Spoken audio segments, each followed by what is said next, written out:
పవన్ విశాఖపట్నంలో శంఖారావం పూరించాడా లేదా శ్రీకృష్ణుడి తాలూకు పాంచజన్యం పూరించాడా అన్నదే అనుమానం. అంతగా జనసముద్రం వచ్చారు, అంతగా ఆదరణ చూపించారు. నిజంగా శంఖారావం సభలకు ఎంత జనం ఎగసిపడుతున్నారంటే జన సముద్రం అయిపోయింది. ఎక్కడ చూసినా జనమే. ఇప్పుడు మిగతా రాజకీయ నాయకులకి పవన్ కళ్యాణ్కి మధ్య ఉన్న వ్యత్యాసం ఏమిటంటే, వాళ్ళు డబ్బులిచ్చి మద్యం పోయించి ఏదో బిర్యానీ ప్యాకెట్ పెట్టి తాగబోయించి బలవంతంగా లారీలు ఎక్కించి అవసరమైతే దారి ఖర్చులకు కూడా మళ్ళీ ఒక్కసారి డబ్బులు ఇచ్చి తీసుకొస్తున్నటువంటి జనాలు వాళ్ళందరూ. కానీ పవన్ కళ్యాణ్కి వచ్చేటువంటి జనాలు మాత్రం మరి తెలుగుదేశం అంటే తెలుగుదేశం అప్రస్తుతం. వాళ్ళు మామూలు రాజకీయ పార్టీలు గనక వాళ్ళు ఎలాగైనా వస్తారు. వాళ్ళు ఏదో దేనికో అలవాటు పడి ఉంటారు. అలవాటు పడినటువంటి ప్రాణం ఎవరు కూరుకోదు కదా. ఇక్కడ అలా కాదు. పవన్ కళ్యాణ్ని చూడడానికి అలవాటు పడ్డారు, పవన్ కళ్యాణ్ మాటలు వినడానికి అలవాటు పడ్డారు. పవన్ కళ్యాణ్ మాటలు మాట్లాడుతుంటే స్వాంతన చేకూరుస్తుందనేటువంటి నమ్మకంతో వస్తున్నారు.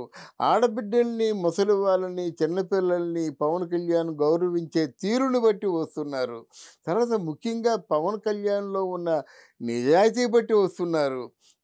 ముఖ్యంగా చెప్పాలంటే ఎండనక వాననక రాత్రి అనక పగలనక పవన్ కళ్యాణ్ పడుతున్న కష్టాన్ని చూసి అది చాలా ముఖ్యమైనదండి.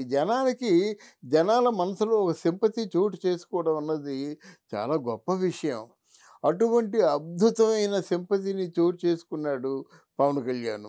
విశాఖపట్నం ఇప్పుడు ఎలా ఉందంటే సముద్రంలా ఉంది. పవన్ కళ్యాణ్ మాటలు తప్ప ఈవెన్ తెలుగుదేశం పార్టీ తాలూకు మాటలు కూడా వినే స్థితిలో వాళ్ళు లేరు.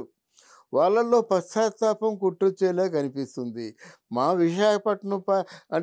విశాఖపట్నం నుంచే కదా గాజువాక నుంచి నిలబడి ఊడిపోయారు.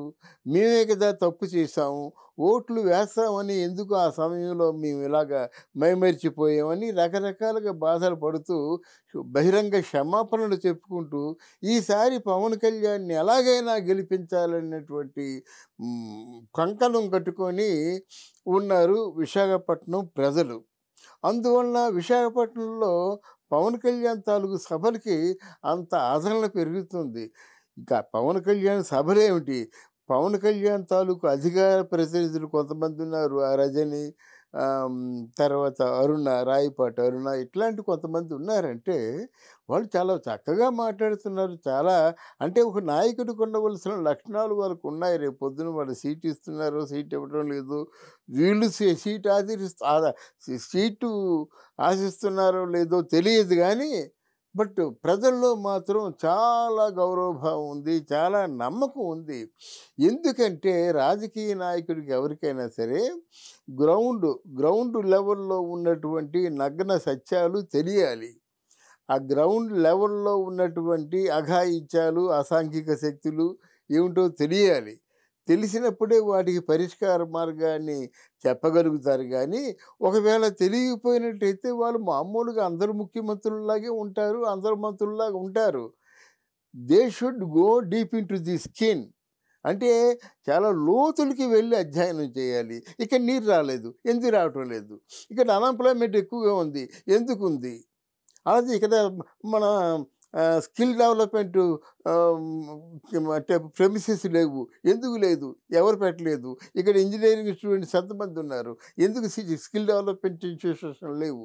ఇలా మీరు ఆలోచించగలిగినటువంటి అవసరం ఉంది. ఆలోచించాలంటే బుర్రలో గుజ్జు ఉంటే కదా. గుజ్జు లేకుంటే ఏం ఆలోచిస్తారు, కూర్చుంటారు. ఎవర్రా మనకి ఎదురుగా మాట్లాడుతుంది, వాడిని వేసేయండి. ఎంత కాకపోయినట్టయితే ఇది ఇంత అన్యాయం అండి. అంటే ఎదురుగా మాట్లాడకూడదా? ప్రజాస్వామ్యంలో మాట్లాడే హక్కే లేదా? మాట్లాడితే వేసేస్తారా? ఇదేనా మీ తాలూకు పాలన? ఈ పాలన ఎంతకాలం ఉంటుంది? ఇదేమన్నా రాచరికపు వ్యవస్థ?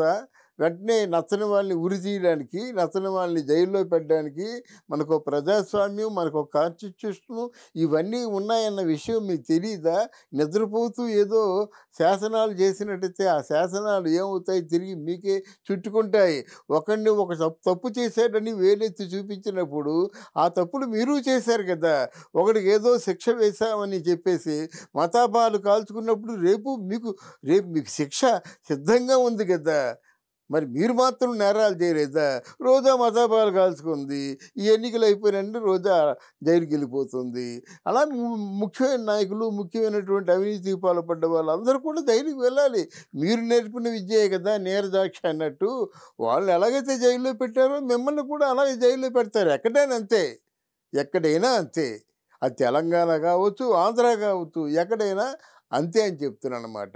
అందువలన పవన్ కళ్యాణ్ ఇంకా రాటుదేరాడు, ఇంకా రాటుదేరాలి.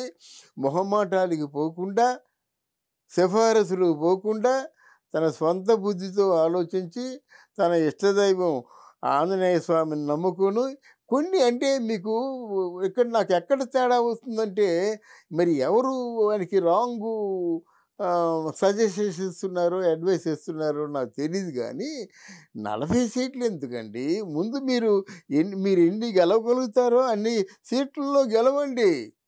తర్వాత ఈ సర్వేలో ఒకటి తెలుగుదేశం, జనసేన కలిసి 130 ఎవరు మీరు చూడొచ్చారా? మీరు జోస్యం చెప్తున్నారా? ఇదా మీరు చెప్పేది? గనక ఇదేం చెప్పొద్దు మీరు. దయచేసి ఆయన ప్రజల్లోకి వెళ్ళండి. గ్రౌండ్ రూట్‌ల్లోంచి మీరు పరిశీలించండి. గెలుపు గుర్రాల్ని మాత్రమే దింపండి. అంతేగాని 20 మందిని దింపారు. 20 మందిలో 10 మంది 10 మంది 15 మందో, 18 మందో గెలిచారనుకోండి. 100% మీరు గెలిచినట్టే గదా!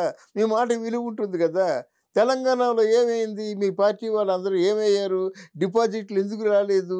అంటే మీరు అనాలోచితంగా పాల్పడ్డ చర్యకు మీరే అంటే శిక్ష అనుభవించారన్నమాట. అటువంటిది ఆంధ్రదేశంలో రాకూడదని మనసారా కోరుకుంటూ థాంక్ యూ.